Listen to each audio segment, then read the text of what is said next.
आप एजिटेशन कर लो, कोई भी बात कर लो, लेकिन उसको कहीं भी दिखाया नहीं जाता। जिसको वो चाहते हैं उसको प्रमोट किया जाता है।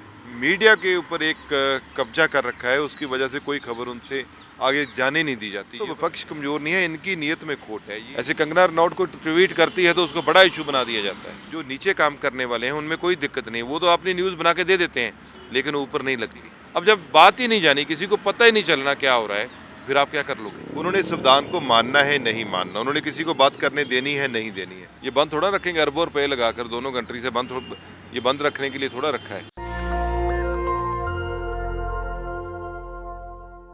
2014 का आम चुनाव हो या 2019 का, भाजपा लगातार ये आम लोगों तक संदेश पहुंचाने में कामयाब रही या अपने नारे को आम लोगों तक ले जाने में कामयाब रही कि हमारे आने से देश में सुरक्षा बढ़ेगी, रोज़गार बढ़ेंगे, जो बढ़े हुए दाम हैं वो कम होंगे। लेकिन 2 इलेक्शन गुजर जाने के बाद भी ऐसा कुछ नहीं हो रहा है। विधानसभा का इलेक्शन अब नज़दीक है। जो देश का सबसे बड़ा राज्य है उत्तर प्रदेश, उसका इलेक्शन है। आने वाले दिनों में यूपी विधानसभा के अलावा देश में 5 और राज्यों में चुनाव है, जिसमें यूपी के बाद पंजाब को बड़ा राज्य माना जा रहा है।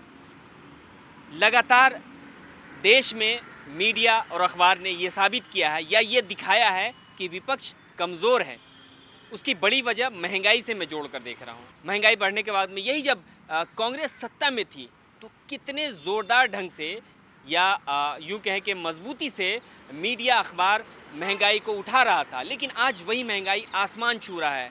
पेट्रोल डीजल से लेकर राशन तक, तेल सब्ज़ी दिनों दिन आसमान छू रहा है, लेकिन कोई इस पर बात नहीं कर रहा है। मेरे साथ इस समय कांग्रेस से अमृतसर के एमपी गुरजीत सिंह औजला हैं मौजूद। उनसे बात करेंगे कि पंजाब में जो इलेक्शन है उसके अलावा जो बार बार इनके ऊपर इल्ज़ाम लगाया जाता है या ये कहा जाता है कि विपक्ष बहुत कमज़ोर है। आप मानते हैं सर कि विपक्ष बहुत कमज़ोर है? नहीं, ये विपक्ष कमजोर की बात नहीं है। जैसे आपका सोशल मीडिया एक ऐसा प्लेटफॉर्म है जिसकी वजह से कुछ विपक्ष की बात आगे जा रही है, क्योंकि नेशनल मीडिया जितना है वो उनके पास है। तो लैंग्वेज बाउंड्री होती है, लैंग्वेज बाउंड्री के आगे बात सुनती नहीं है। अलग अलग भाषा है, अलग अलग स्टेट हैं। तो नेशनल मीडिया एक ऐसा प्लेटफार्म होता है जिससे सबकी बात कही जा सकती है।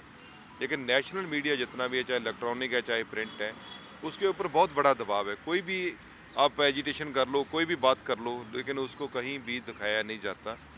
जिसको वो चाहते हैं उसको प्रमोट किया जाता है। सो विपक्ष कमज़ोर नहीं है, लेकिन मीडिया के ऊपर एक कब्जा कर रखा है, उसकी वजह से कोई खबर उनसे आगे जाने नहीं दी जाती। ये तो हमने देखा है, बड़े बड़े एजिटेशन किए हैं तो कभी भी बात, और वो अभी भी हो रहे हैं, लेकिन वो एक ओरिजिन तक ही सीमित रह जाते हैं। जैसे पंजाब में हुआ, अमृतसर में हुआ तो अमृतसर तक सीमित रह जाएगा, पंजाब की न्यूज़ में भी नहीं वो आता, कभी कभी आता है। ऐसे वो नेशनल न्यूज़ पे तो बहुत बड़ी बात है। सो विपक्ष कमज़ोर नहीं है, इनकी नीयत में खोट है। ये डेमोक्रेसी को रहने नहीं देना चाहते। ये एक वजह है कि लोगों को दिख नहीं रहा। ये मैं बार बार इस बात को बोलता हूँ और मैं आगे भी इसको दोहराऊंगा कि महंगाई बड़ा मुद्दा है। महंगाई बड़ा नहीं बल्कि सबसे बड़ा मुद्दा है। इस पे कोई बात नहीं कर रहा है। अखबार हो, मीडिया हो, कोई बात तो नहीं कर रहा है, जिसकी वजह से आपको बताया जा रहा है कि विपक्ष कमजोर। इसके पीछे क्या वजह समझ रहे हैं? देखिए, हम एजिटेशन भी कर रहे हैं, हम बात भी कर रहे हैं, अपनी बात रख भी रहे हैं। चाहे आजकल सोशल मीडिया का युग है, एडवांस में लोग ट्विटर पे बात करते हैं, इंस्टा पे बात कर रहे हैं। आप देखिए, राहुल जी डेली सरकार को कोसते हैं, किसी न किसी मुद्दे पे घेरते हैं, लेकिन उनके ट्वीट को महज 1-2 लाइन का ट्वीट मानकर छोड़ दिया जाता है। ऐसे कंगना रनौत को ट्वीट करती है तो उसको बड़ा इशू बना दिया जाता है। तो ये तो एक इनका तरीकाकार है ना। हम अभी ये यहाँ आप बैठे हुए हैं, जहाँ आप देख रहे हो, जहाँ हम बैठे हुए हैं, 1 साल से एजिटेशन हो रहा है। ये क्या कम है? कांग्रेस का ही एजिटेशन चल रहा है जंतर मंतर पे, 1 साल हो गया है। 6 दिसंबर को पूरा 1 साल हो जाएगा। किसान की जो लड़ाई लड़ रहे हैं उनके समर्थन में हमने 3 मेंबर पार्लियामेंट, एक एमएलए और एक चेयरमैन है। हम खुद चलाते हैं हम यहाँ इसको। हमारे साथी यहाँ बैठे हुए हैं। जेनटेक के प्रेसिडेंट कितनी बार आ चुके हैं, जायसवाल जी। अब देखिए, ये कर्नाटका से वुमेन सेल के प्रेसिडेंट है। ऐसे ही ये राजस्थान से अलग अलग जगह से आकर हमारे समर्थन देते हैं। तो ये भी तो हम कर ही रहे हैं ना। महंगाई के विरुद्ध भी हम कर रहे हैं, लेकिन बात तो ये है कि क्या कभी इधर मीडिया वाले आते हैं, प्रिंट मीडिया वाले, न्यूज़ हमारी डेली फ़ोटो ले जाते हैं। आप देखो, जो नीचे काम करने वाले हैं उनमें कोई दिक्कत नहीं, वो तो अपनी न्यूज़ बना के दे देते हैं, लेकिन ऊपर नहीं लगती। हमारी एक कोई भी न्यूज़ यहाँ से नेशनल मीडिया में कैरी नहीं होती, जबकि एक जंतर मंतर एक ऐसी जगह है जहाँ देश से कोई भी लोग जिसको कोई दिक्कत थी, कोई परेशानी थी, वो सरकार का ध्यान अपनी तरफ खींचने के लिए यहाँ धरना प्रदर्शन करते थे। लेकिन अब एक समय ऐसा आ गया है कि यहाँ जितना मर्जी प्रदर्शन करो, क्योंकि वो बात न्यूज़ में जाती थी, सरकार की किरकिरी होती थी। अब जब बात ही नहीं जानी, किसी को पता ही नहीं चलना क्या हो रहा है, फिर आप क्या कर लोगे? ये तो थैंक्स है कि सोशल मीडिया मतलब आगे से आगे यूट्यूब चैनल खुले हुए हैं, कुछ और भी जो सोशल वर्कर हैं वो इसको, एनजीओज़ हैं वो इसको थोड़ा बड़े पैमाने पे लेके जाते हैं। उनकी तो वजह ऐसी से क्या थोड़ा वजह है कि यही सारी खबर, जब आप लोग सत्ता में थे तो ये खबर वो मीडिया अखबार के लिए बहुत मायने रखता था, लेकिन आज मायने नहीं रख रहा है? वो जो सत्ता में रहते हैं ना, जो सत्ता के ऊपर काबिज होते हैं, ये उनके ऊपर डिपेंड है। उन्होंने संविधान को मानना है, नहीं मानना, उन्होंने किसी को बात करने देनी है, नहीं देनी है। कांग्रेस एक ऐसी पार्टी है, चाहे वो सत्ता में थी, लेकिन किसी मीडिया के ऊपर ऐसा प्रभाव नहीं था, किसी मीडिया के ऊपर दबाव नहीं था। चाहे कोई स्कैंडल होता था, कोई बात होती थी, तो बराबर कांग्रेस पार्टी का राज समय बराबर उसकी न्यूज़ चलती थी, चाहे वो नेगेटिव चलती थी। अब एक भी बात बताओ, देश में इतनी महंगाई बढ़ी हुई है, इतने बुरे हालात हैं, और गरीब आदमी मतलब बहुत बुरी तरह मतलब पिस रहा है।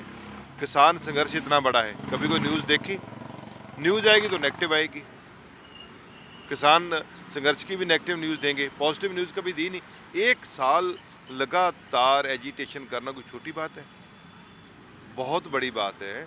यहाँ जो काबिज लोग हैं, जो सत्ता के ऊपर बीजेपी गवर्नमेंट है, वो किसी भी तरह संविधान को नहीं मानती। ना तो वो 1947 के पहले आज़ादी के जिन्होंने दिलाई है उनको मानती है, ना उसके बाद इसकी हिस्ट्री को मानती है, देश की हिस्ट्री को, ना वो संविधान को, न्यायपालिका, कार्यपालिका और विधानपालिका सभी को उसने दबा के रखा है।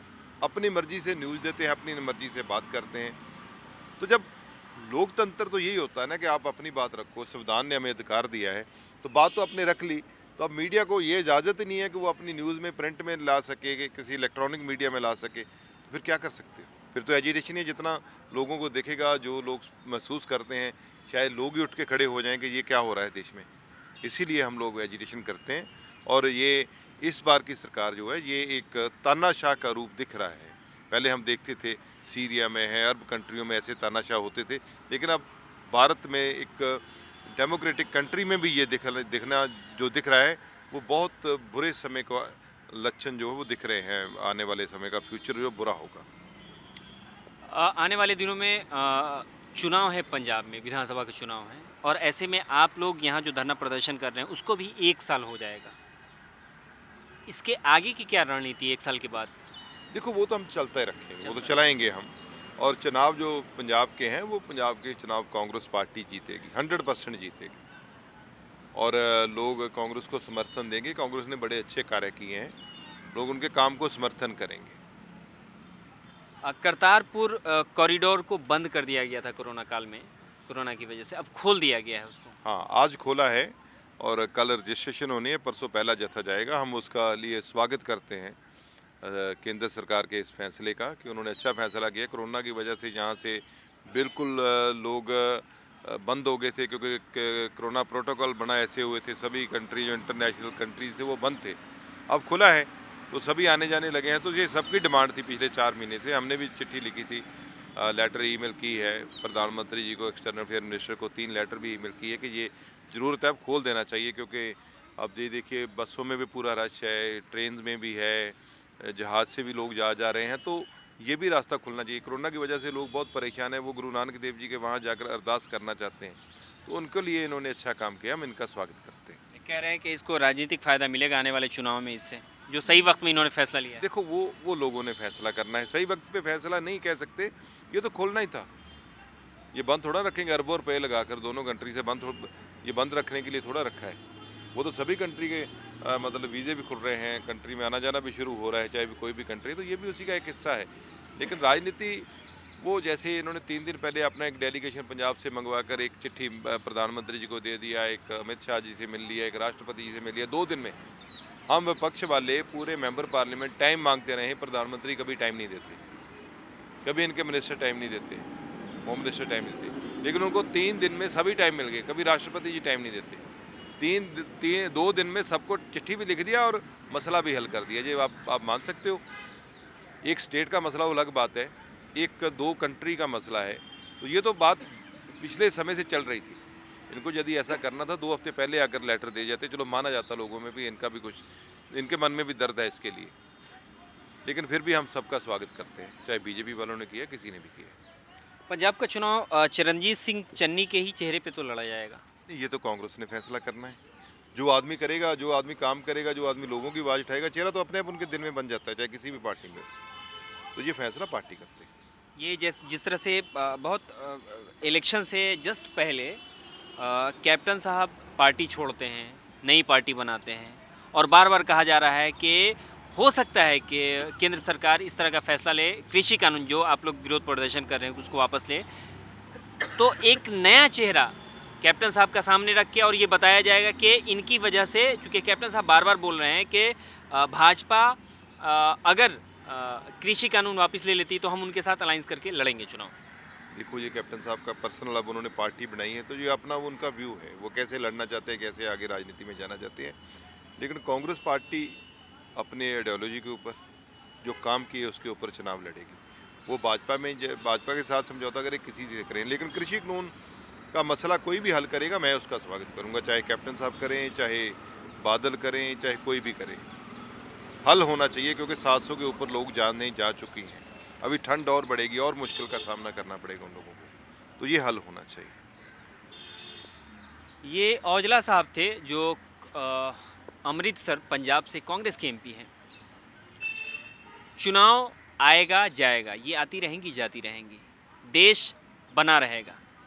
ये लाइन बहुत पुरानी है, लेकिन फिर मैं दोहरा रहा हूँ इस बात को कि जो गरीब लोग हैं, जो 80 करोड़ देशवासी जो गरीब हैं, जिसके बारे में कहा जाता है, ये 100 रुपये से ज़्यादा पेट्रोल, डीज़ल, दाल, प्याज, सब्ज़ी, टमाटर, इन सब चीज़ों के दाम महंगाई छू रहे हैं। ये जो यहाँ 4 दीवारी में बैठे हुए लोग हैं, उनके लिए भले ही मुश्किल नहीं हो, लेकिन 80 करोड़ लोगों के लिए ये बहुत मुश्किल है। इस पे सरकार को गौर करना चाहिए या इस पे बात करनी चाहिए अखबार मीडिया को, लेकिन बात नहीं कर रहा है। फिर मैं दोहरा रहा हूँ उस बात को कि महंगाई सबसे बड़ा मुद्दा है। ये चुनाव आएगा जाएगा, सरकार बनेगी, सरकार ख़त्म होगी, लेकिन जो देश में लोग हैं, जो जी रहे हैं, जो नागरिक हैं, उनके लिए सरकार की बड़ी जिम्मेदारी बनती है कि सबसे पहले उनके बारे में सोचा जाए। सहयोगी आशीष के साथ मैं जैसमिन हक, नेशनल दस्तक, जंतर मंतर। नेशनल दस्तक की आपसे गुजारिश है कि अगर इसको बचाना चाहते हैं तो नेशनल दस्तक को सब्सक्राइब करने के लिए रेड कलर के सब्सक्राइब बटन को दबाएं, फिर बेल आइकन की घंटी दबाएं। नेशनल दस्तक को बचाने के लिए बहुत जरूरी है कि हर खबर को शेयर करें, लाइक करें, कमेंट जरूर करें।